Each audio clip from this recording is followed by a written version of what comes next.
오늘은 정철의 관동별곡 본사 두 번째.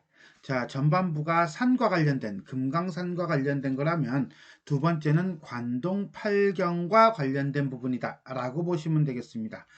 내용은 총석전 3.1포 의상대 경포 죽서로 망향정으로 쭉 갑니다.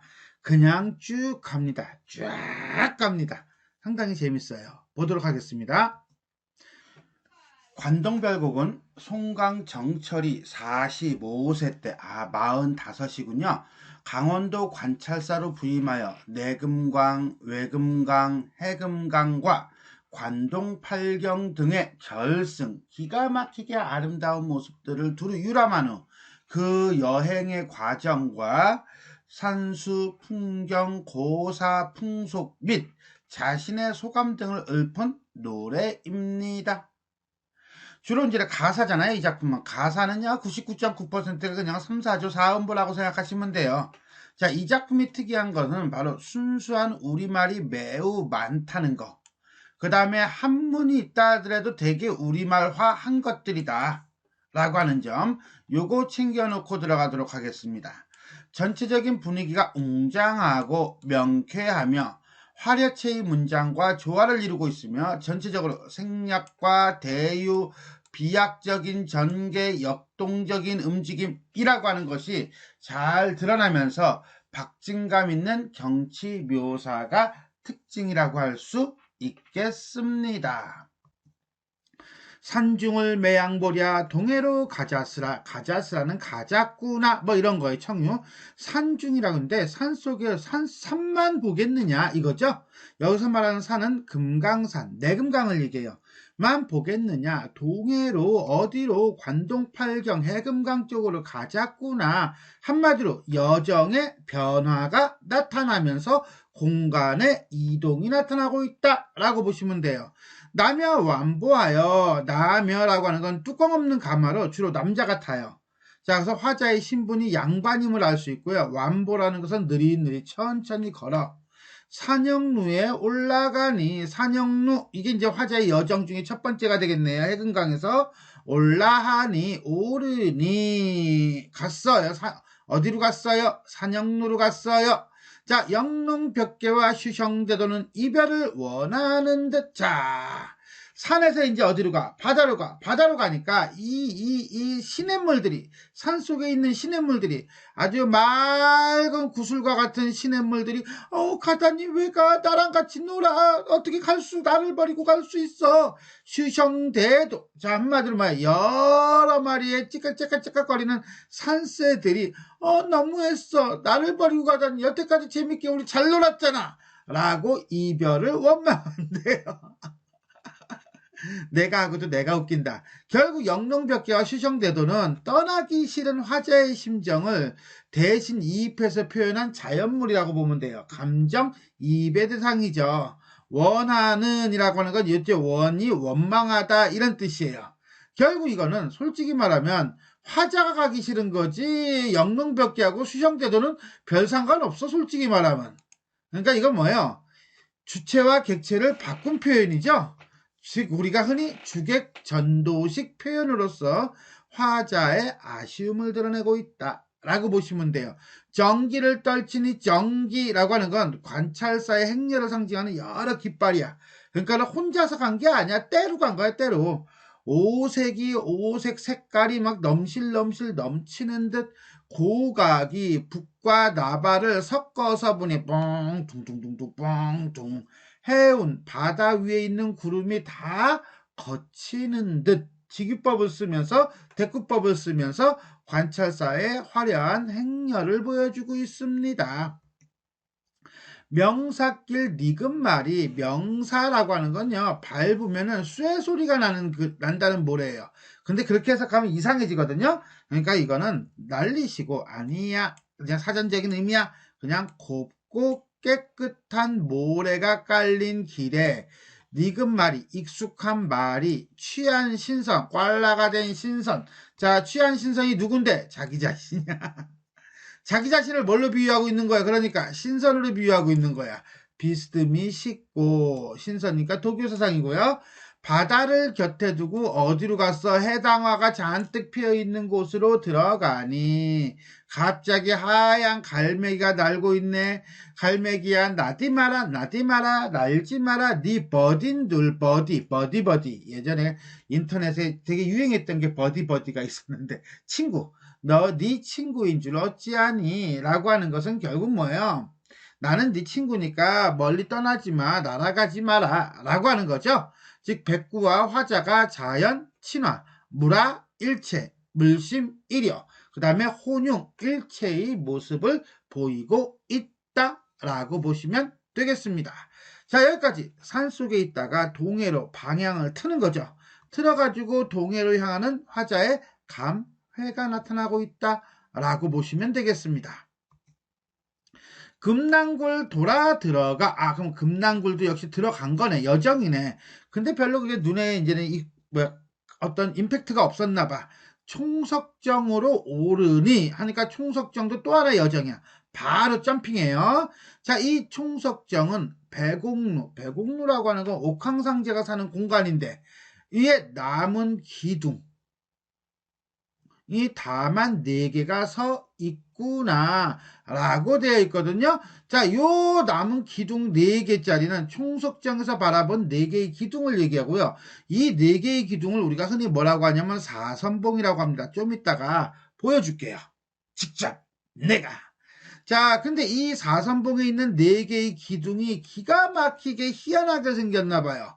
그래서 옛날 한옛날 호랑이가 담배 피던 시절 중국의 최고의 장인인 공수가 만든 작품인가? 아니면 귀신이 도끼로, 이게 도끼붙자예요. 도끼로 다듬었는가? 해가지고 바위의 기이한 모습이 마치 중국의 장인이나 귀신의 도끼로 다듬은 것 같다. 라는 대유법을 쓰면서 구태여 육면은 이때 육면이라는 건 천지사방은 무엇을 형상화한 것인가 라고 되어 있어요.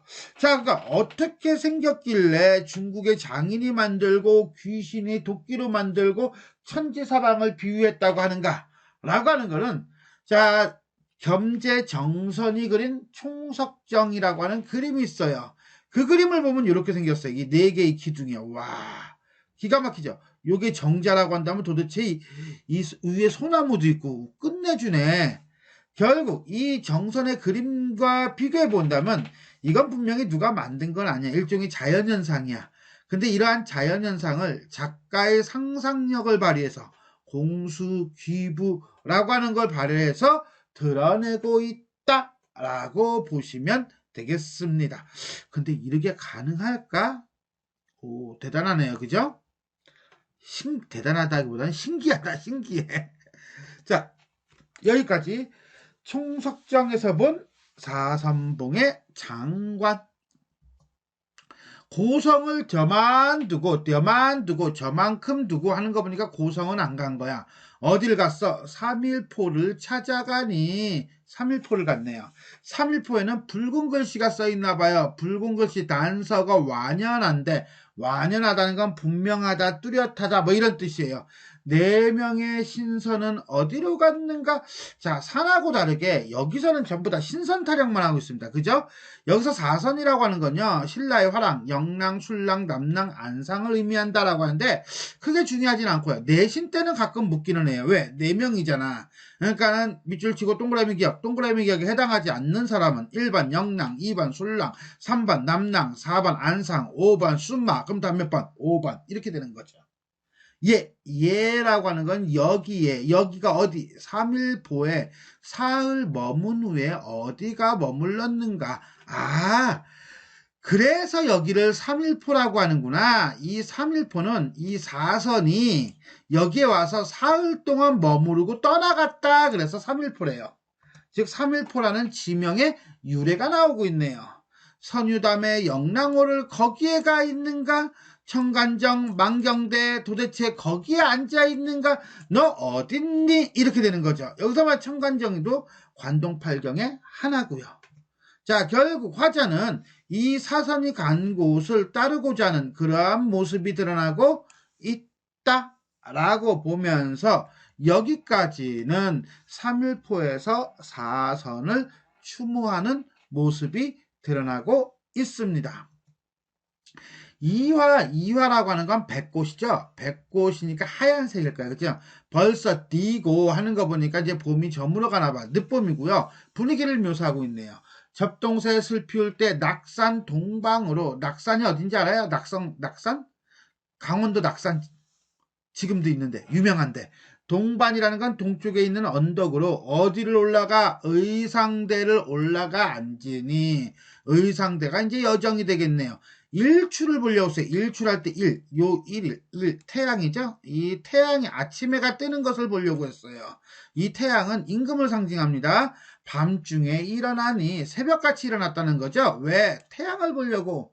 그랬더니 상서로운 구름이 막 피어나는 듯이 6마리의 용이 떠받치고 있는 듯이. 자, 그러니까는 해가 막 뜨려고 그래.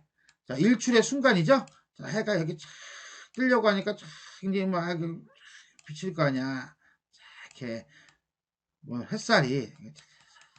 그러니까 요거를 6마리의 마치 이 용이 떠받치는 것처럼 보인다라는 거예요. 자, 그럼 여기서 말하는 용은 해를 임금으로 본다면 신하, 즉 충신을 상징하고, 떠받친다. 떠받쳐서 이제는 어떻게 되겠니? 쫙 떠오르겠죠. 떠올라. 이제는 한 반쯤 떠올랐다고 할까? 거의 다 떠올랐다고 할까? 떠올랐더니 쫙 하면서 그냥 쫙 진짜 환해지겠죠. 그죠? 그래서 바다를 떠날 때는 온 세상이 일렁일렁거리더니 정신없는 거야. 즉 해가 수평선에 딱 붙어있는 요 상태라고 보시면 돼요. 자, 이렇게 해가 막 뜨는 부분부터 해가 딱 떠오르는 부분까지, 자, 일출의 순간을 묘사를 하고 있는데 상당히 역동적으로 보여주고 있다라고 볼 수가 있겠습니다. 천중에 떴어. 천중에 떴으니까 어때? 이제는 해가 둥 떠오른 거죠. 완전히 떠오르니까 여기 울렁울렁울렁울렁 거리면서 쫙 이제 막 날리겠죠. 그죠? 그러면서 호발이라고 하는 건 가느다란 털이에요. 가느다란 털을 해리로다. 헤아릴 수 있을 것 같구나. 그만큼 매우 밝구나. 해가 아까 임금이라고 한다면, 즉 임금의 은혜와 선정이 널리 퍼지는구나. 이렇게 해석할 수가 있겠습니다. 그럼으로써 해가 완전히 떠오르며 온 세상을 밝게 비추는 모습을 묘사하고 있다. 이러면 정말 해피데이죠. 그런데 꼭 이럴 때 이 해를 가리는 놈이 있어요. 그걸 봐야 아마도 지나가는 구름은 바로 뭐야? 임금의 은총을 가리는 존재니까 간신이죠. 근처에 머물세라 할 때 리을세라, 요 리을세라를 우리가 뭐뭐일까 두렵다 내지는 꺼리다 그래요. 그래서 머물까 두렵구나 라고 이야기를 하고 있습니다. 근데 이 아마도 열구름 근처에 머물세라는, 이거는 작가가 직접 만든 것이 아니라, 쓴 것이 아니라 이백이 쓴 등금능 봉황대라고 하는 시가 있어요. 그 시의 구절을 인용하면서 우국지정을 드러내고 있다 라고 보면 돼요. 그러니까 시선은 어디 가고, 시선은 이백이겠죠.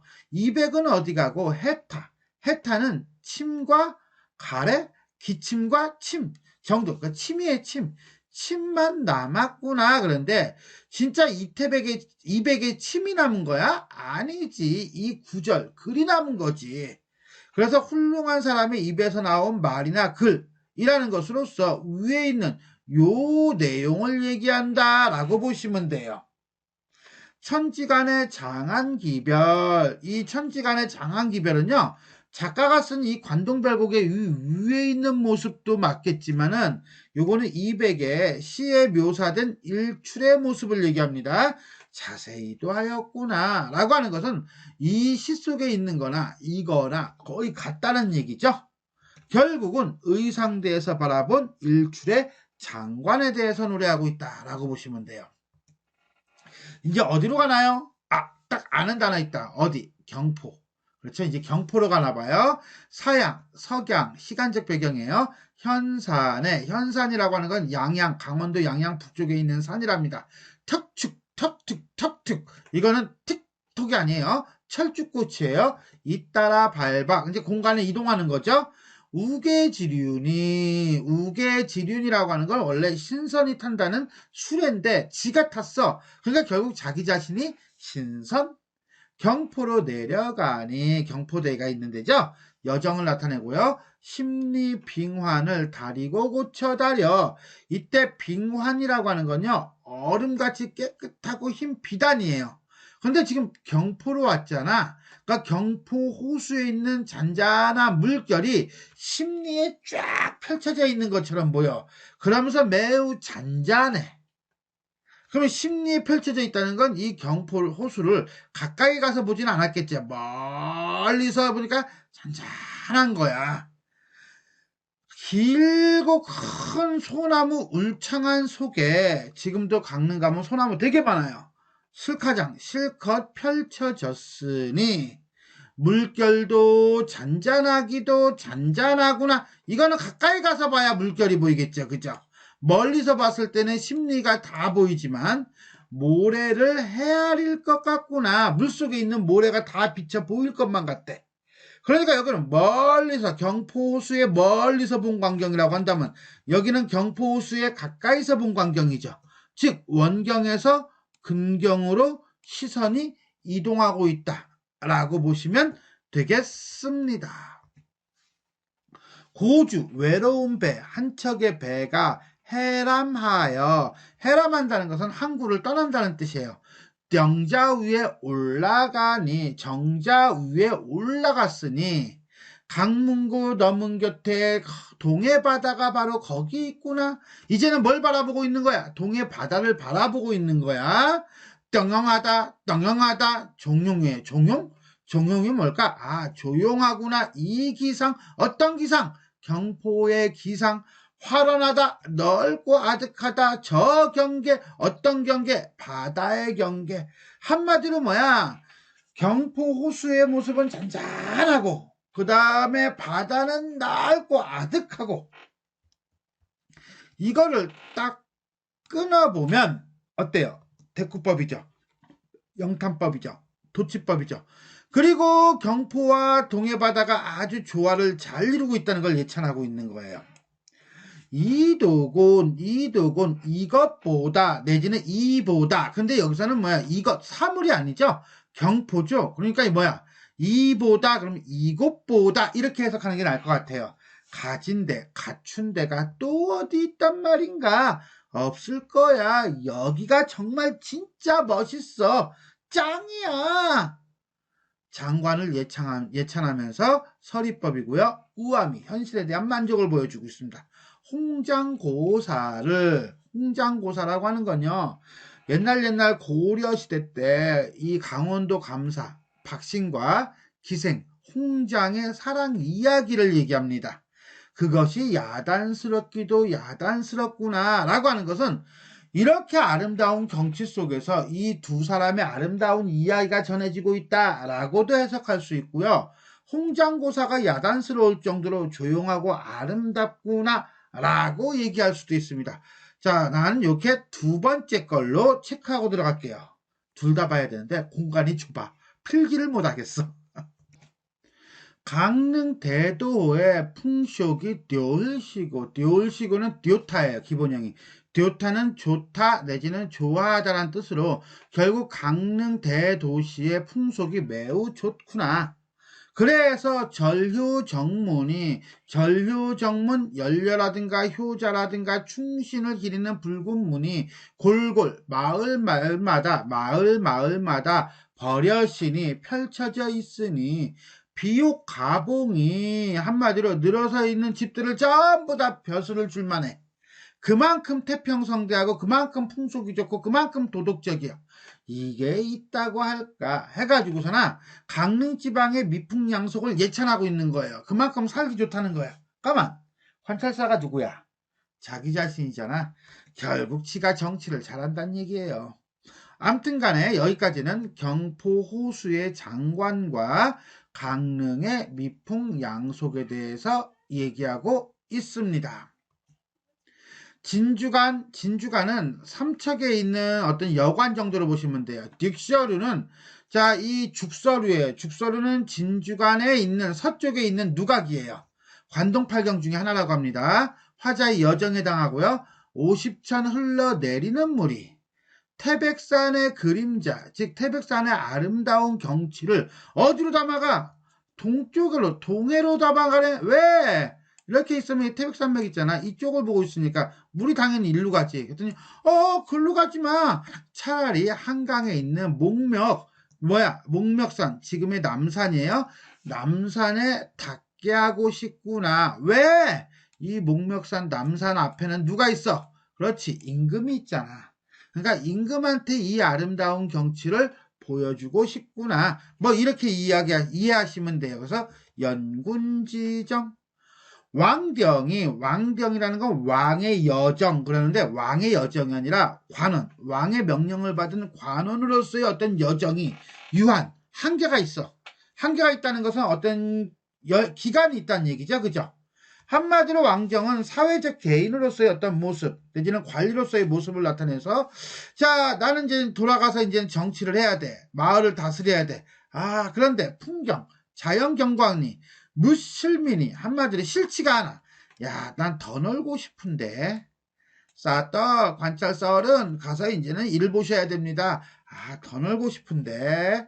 유회, 마음에 품은 생각이 많기도 많구나. 객지에서 느끼는 쓸쓸함을 둘 데가 없구나. 그러니까 얘는 더 놀고 싶은 거. 그 다음에 어떻게 가서 정치를 해야 되는 거. 이 둘 사이에서 한마디로 관리로서의 책임감과 자연인으로서의 욕구 사이에서 갈등을 하고 있는 거예요. 그러니까 무엇인가를 이루고 싶은데 그걸 이루지 못하고 좌절하는 거죠. 그래서 비장미라고 보는 거예요. 선사를 띄워놓고, 선사는 신선이 타는 뗏목인데 울진의 옛날 이름이라고도 합니다. 두로 향할까? 차라리 두로 갈까? 두가 어디야? 북두성과 견우성, 신선이 산다는 곳이죠. 아니면 선인을 찾으려고 아까 봤던 사선, 단열에 머물까? 단열은 신라 때 사선이 놀았다는 강원도의 굴이에요. 그러니까는 나는 관찰사도 이제 그런데 그냥 신선되고 싶어. 차라리 신선되는 게 낫지 않을까? 뭐 이러면서 화자가 지금 심리적으로 방황을 하고 있는 장면이다 라고 보시면 되겠습니다. 자, 여기까지는 죽서루에서의 객수가 드러나고 있네요. 그래도 가야지. 천근을 못 내보아 망양정에 오르니, 이제 망양정까지 왔어. 그래도 바다 밖은 하늘이니 하늘 밖은 무엇인가? 한마디로 뭐야? 지평선이 아니라 수평선. 바다의 수평선을 쫙 보고 있는 거죠. 보니까 끝이 있어 없어? 없어. 막힘이 있어 없어? 없어. 바다에 끝이 없는 거. 이런 걸 우리는 뭐라고 합니까? 일망무제라고 합니다. 그러면서 더 넓은 세계에 대한 궁금증도 보여줘요. 하늘 밖은 도대체 무엇이 있을까라고. 그리고 보니까 파도가 꽉 치네요. 왜? 잔잔한데 바람이 불고 있거든. 내 마음에도 뭐가? 파도가 팍 치네요. 왜? 바람이 불고 있거든. 가득 노안고래는 우리가 흔히 거칠고 성난 파도 해서 은유법이라고 표현을 합니다. 여기까지만 보면 돼요. 근데 조금 더 들어가 보면 굳이 이걸 왜 이야기했을까? 라고 할 때 화자의 어떤 심리적 갈등이 투영된 것이 아닌가라고 보기도 합니다. 근데 우리는 쉽게 요것만 봅시다. 이쪽이 아니라 헷갈리겠다. 그치? 자, 요쪽이에요. 요쪽만 봅시다. 누가 놀래켰길래 불거니 뿜거니 어지럽게 굴고 있는가? 은산을 꺾어내요. 은산, 은으로 만든 산, 하얀 산, 진짜 마운틴? No, 아니에요. 높게 솟아서 부서지는 파도에 대한 은유법이에요. 육합의 온 세상의 WORLD에 떨어지는 듯, 한마디로 뭐야? 흩뿌리는 듯. 즉 파도가 부서지는 모양을 은산을 깎아 온 세상에 뿌리는 것 같다라고 표현하고 있는 거예요.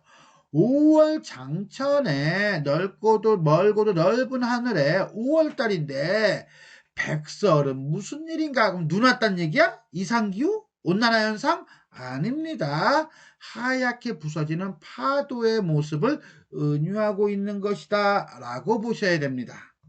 자, 여기까지는 망향정에서 본 파도의 장관에 대해서 얘기하고 있다 라고 보시면 되겠네요. 자, 이렇게 해서 우리가 관동별곡의 본사 두 번째 후반부죠. 그 다음에 관동팔경을 쭉 바라보면서 신선이 되고 싶어하는 그런 화자의 욕구와 그 다음에 그게 자연인으로서의 욕구죠. 인간 본연의 욕구. 그 다음에 관원으로서 어떻게 정치를 해야 되는 것 사이에서의 갈등까지 우리가 살펴보았습니다. 한번 여정부터 살살 살펴볼까요? 자, 관동팔경을 유람하는 과정은요, 총석정에서 망향정까지 가요. 그러니까는 우리가 여기까지가 서사였다면 요게 본사 1이었죠. 그럼 우리는 여기 총석정서부터 울진 망향정까지 여기까지를 쭉 바다를 보면서 이렇게 살피면서 내려가고 있었다라고 보시면 돼요. 됐습니까? 오케이. 그러면서 이제 본 게 산영루, 총석정, 삼일포, 의상대, 경포, 죽서루, 망향정 이렇게 갑니다. 산영루에 나오는 화자의 심정은 자연친화예요. 어느 부분에서 백구야 나디마라 니버신들 어띠하니 해가지고서나 물화일체, 자연친화, 물시미려, 혼용일체 이게 나왔어요. 총석류는요. 총석정에서는 사선봉에 대한 예찬, 어떤 감탄이 드러나죠. 그러면서 공수의 성령인가 귀부로 다담인가 라고 얘기합니다. 삼일포는 사흘일 여기 있으니 또 어디로 갔는가 라고 하면서 사선, 4명의 화랑에 대해서 추모하는 모습을 보여주고 있어요. 그래서 단선은 완연한데 사선은 어디 갔나? 라고 얘기죠. 의상대에서는 해가 뜨는 일출의 장면을 보고 난 다음에 지나가는 구름이 있을 근처에 머물까봐 꺼려하는 화자의 모습, 즉 우국지정이 나타나고 있어요. 그래서 아마도 네 얼굴은 근처에 머물세라가 요 대목일 겁니다. 경포는 두 가지를 얘기하고 있죠. 자연에 대한 감탄과 그 다음에 강릉의 어떤 미풍양속을 예찬하고 있어요. 좀 길어요. 그래서 등용하다 이기상 헌사타 헌사로다. 강릉대도 이제도 있다 할까라고 하는 부분입니다. 죽서루에서는 동해바다로 물이 아름다움이 가고 있으니까 태백산 그림자가 가고 있으니까 차라리 그것을 한강의 목멱으로 가라 라고 하는 연군지정과 함께 왕정이 유한하고 객수도 둘 데 없다 해서 내적 갈등이 드러나는 부분이 나오고 있습니다. 망향정에서는 역시 파도의 장관을 노래하며 자연에 대한 감탄을 드러내고 있죠.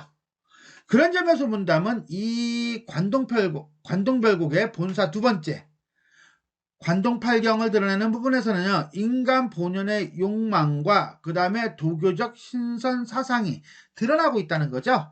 본사 1과는 다르게. 그죠? 자, 그러면서 이 작품에서는 공간의 이동이 나타나죠. 자, 시작할 때부터 처음에 뭐 했어요? 산중을 매양보랴 동해로 가자스라 해서 금강산에서 이제는 뭘로? 관동팔경 쪽으로 움직이죠. 그러고 난 다음에 뒤에 가서 이제 한참 구경하고 난 다음에 다 해놓고 뭐라고 합니까? 왕정이 유한하고 풍경이 무슬미니. 아, 이거 어떡하면 좋아? 이거 너무너무 좋은데 가야 돼?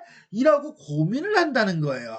그래서 결국은 이거는 산과 바다와 산이라고 하는 부분을 가지고 우리가 한번 살펴볼 필요가 있어요.